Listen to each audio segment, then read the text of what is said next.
Thanda ukubingelela abalandeli be-channel sichaza lo Ukuphupha. Igama lami nguHlengiwe Sibongo Kwambotho-ke namhlanje nesifiso sokuthi ngeke ngizochaza lapha khona uthola ukuthi umuntu khona uphuphe eShanela noma uphupha Ushanela endlini noma ngabe uthi Ushanela Emnyango. Lalela-ke ngichazele ingane yakwethu. Ukushanela, lokho osuke ukushanela kusho ukuthi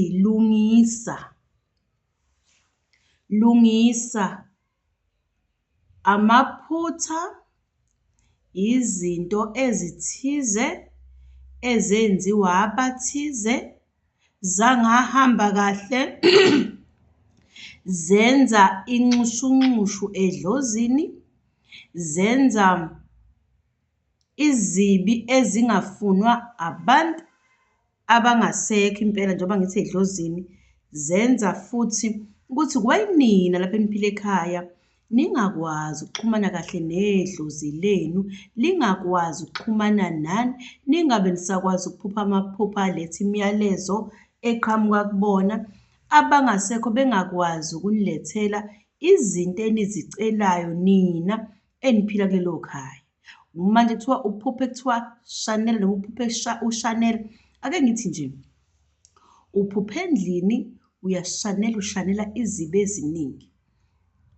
Okuthini njengoba kuthiwa lungisa, sho ukuthi kweyakho impilo, kowakho umuzi ekhaya oqhamuka ngaphansi kwayo, isibongo oqhamuka ngaphansi kwaso, ngokuzalwa kwakho eqinisweni lakho, ungabe kuthiwa uyingane yakomalume uphupha ushanela khona, noma ngabe ingane yasemshadweni kobaba bakho uphupha ushanela khona. Okusho ukuthi kunamacala noma kunezinto ezithize ezingamacala ezingaqediwe ngawe ngekhaya osuka kulona, ngaphansi kwalesibongo osuka ngaphansi kwaso, esiyiqiniso kuwe, sisebenza kuwe ngokufanelekileyo. Nakho usuyashanela endlini uyakhipha izipho, okusho ukuthi abangasekho bathi into evimba wena ukuthi ungakwazi ukuya phambili nempilo. Abantu balapho kulowo muzi baba namacala athize abafanele elungiswe. Sho ukuthi njengamanje njengoba bekhombisa wena ufanele ulungise okonakalile. Yingabe ugeza abangagezelwanga kushoniwe, yingabe ulungisa amacala ukuthi wena ufakiwe esibongweni, yingabe ulungisa amacala ukuthi kwakunemithi eyayisetshenziswa lapha ekhaya ukuze nithole impumelelo ethize. Uzokubona uklina uhlanza indlu, othi uyayihlanza into ukhipha okungafanele la kufanele kube khona okwakhona okuyiqiniso khona okuyimvelo yakhona kuphela. Ukhiphe lokho okungumfakela okona izinto ake ngilinganise nje ukuhlanza noma ukuhlanza. Nawe uyabona nje uma udla into engahambisani nawe isiyazibuyela, usho ukuthi akusiyona yakhona isuke efanele uyikhiphe ukuze ukwazi ukuphila.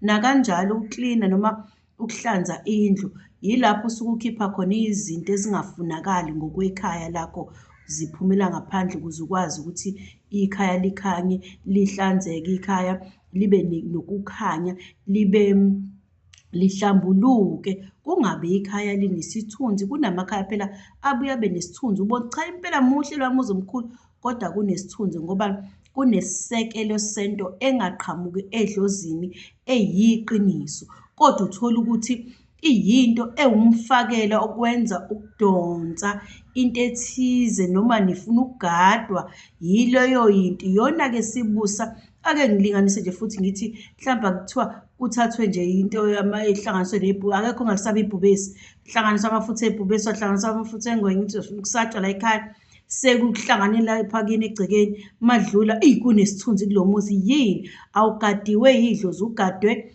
ila mafutha, yilezi zinto ezenza kube nesisindo, usindelwe. Yabona, ungakuthandi ukungena khona.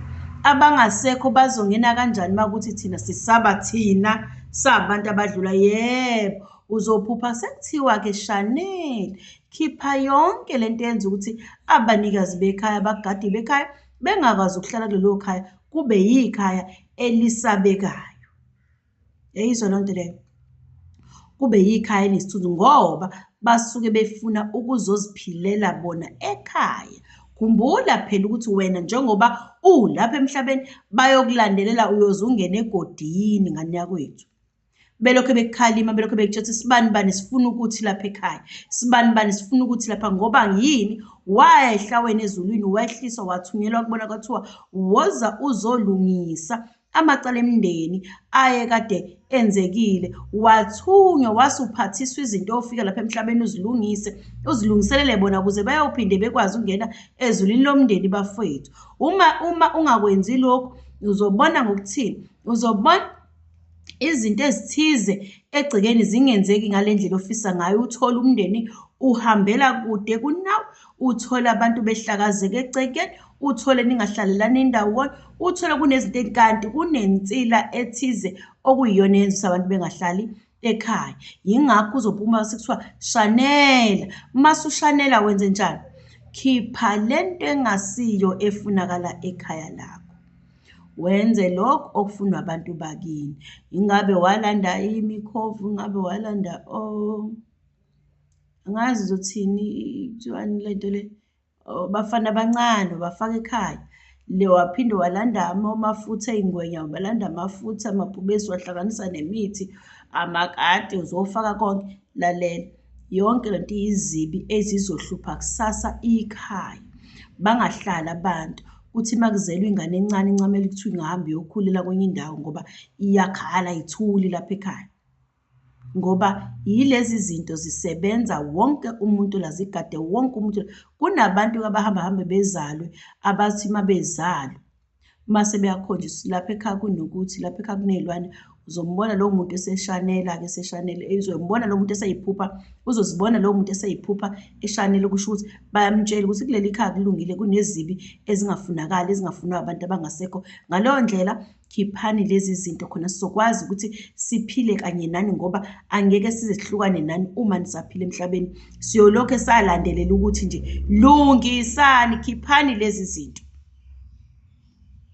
ukuze sizokwazi ukwenza umsebenzi ofunakalayo lapha ekhaya. Ngoba uma abantu abangasekho sebedlulile emhlabeni, bayajika bebuyiswe, babuye beze emakhaya ukuzokhuluma indlela yabo ukuthi uhambe kanjani, azokhuluma indlela yokuthi manje seningamgezela, azokhuluma indlela yokuthi njengamanje ubuziwe ukuthi ufika uphetheni. Uma efika nina nenza yonke lento afika ame ngaphandle, uzokhuluma nobani?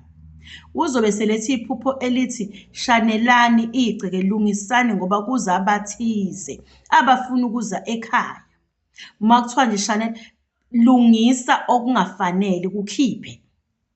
Uhlale ngenkani nje ngoba ngikuchazela njalo, ungayihlalela ngenkani, kodwa nje ngenzela abanye abathi cha ngeke ngayiphupha ngishanele. Lungisa ikhaya, thatha isilwane sokuhlambulula ikhaya, ukhiphe yonke lento isilwane, hlambulula ikhaya, lihlanjulula ikhaya. Abanenhlambuluko edinga ukwenziwa, abenza iy'nhlambuluko ey'qondene ukuthi uma bekade bengazwani, uma bekade bethakathana ngemithi ethize, uma bekade behambelana ngey'ndlela ey'thize, hlalani phansi nilungise leyo nto ukuze nikwazi phela ukuthi ikhaya libe yikhaya elilodwa phela. Bafowethu, umsamo awuzulungiswe umuntu othize onjani njani, kuqala kunina, nizwane ngemimoya. Kuyenzeka-ke bafethu ukuthi niyalungisa nisinzwana ngemimoya, kube khona ababheka le. Cha, lalela, yenza ngale ndlela ozokwenza ngayo uma kukhona abantwana abathize nizwana nabo, lungisani. Yabona, idlozi liyakwazi ukuyigwebela umuntu ongafuni ukulalela, liyakwazi ngoba phela vele akukhumbula ukuthi ukufika kwakhe kwalowo muntu kusezandleni zabo, kusey'nqumeni zabo.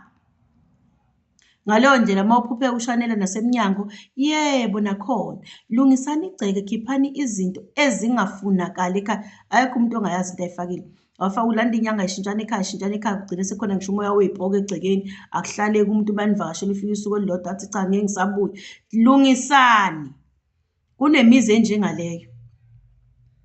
Uthi uhleli uze uthi goqoza amakhabethe, lungisani, khiphani zonke lezo zinto. Uma ukuthi niyabona akusakhipheki, landani abantu abakwazi ukuthandaza, bakwazi ukukhipha lezo zinto lezo. Ngeke ukuthi uzolanda umuntu ozokhiphela into uphinde futhi ulanda umuntu ozophinda afike afake into. Umuntu uma ezokhipha into akayikhiphe ahambe nayo, angasi ngizoyikhipha ngalokhu afake ngalokhu. Cha, into engiyaziyo, umoya ukhishwa ngomoya womthandazo. Mase kuya ukuthi ngalowo mthandazo lowo mthandazo ukhipha loyo moya onjalo, uwumthandazo noma Ungumthandazo ophilayo na, ngoba nayo imithandazo liyashiyana, yabona. Kukanjalo nje ngani zakwethu, maphupho Ushanela, lungisa ekhaya, khipha imithi yonke le ehlangane ekhaya, hlambulula ikhaya, geza ikhaya, umsamo wakho mawuhlambuluke, yabona, ukuze phela bakwethu nizothola impilo, yabona, ngoba zonke lezi zinto lezi zivimba izinto, zigulisa izingane, kwenzeka izinto eziningi nje, ngabala kuze kushone ilanga. Kodwa-ke maphupho Ushanela, zama ukulungisa ikhaya, ukhiphe yonke imithi esegcekeni, uhlambulule ikhaya, uthathe imbuzi uhlambulule ikhaya, nihlale phansi nilungise udaba okuyilona enilaziyo ukuthi kungenzeka ukuthi khona into kanje, khona kuzokwazi ukuthi kulunge ekhaya lakho. Angazi noma ngiyankanta yini, kodwa-ke ngicabanga ukuthi ngisho khona impela ukuthi uma ngabe usuphuphe Ushanela egcekeni, khiphani imithi esegcekeni nikhiphele ngaphandle, ukuze idlozi zizokwazi ukunivashela, ney'ngilosi zikwazi ukunivashela. Uma kuthi isendlini, khiphani zonke lezi zinto enisuke niy'fakile, khiphani yonke lento, nilungise namacala enu okungazwani kwenu ninodwa nemindeni yenu, nikhulume ukuthi konje kwakunosibanibani owenza ukuthi lapha ekhaya, nilungise leyo nto. Yiy'nkinga zonke nina enizaziyo, kodwa isuke ukuthi lungisani izinto ey'ngafunakali ekhaya.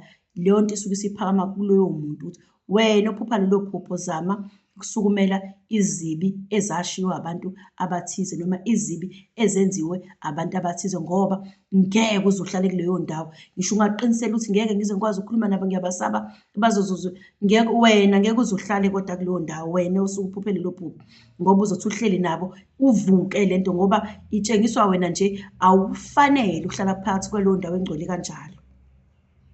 Akukufanele neze ukuthi uhlale endaweni engcwele, ingilosi yakho nabantu bakini abakuvumi, ingakho bekutshengisa ukuthi sibanibani, shanela la.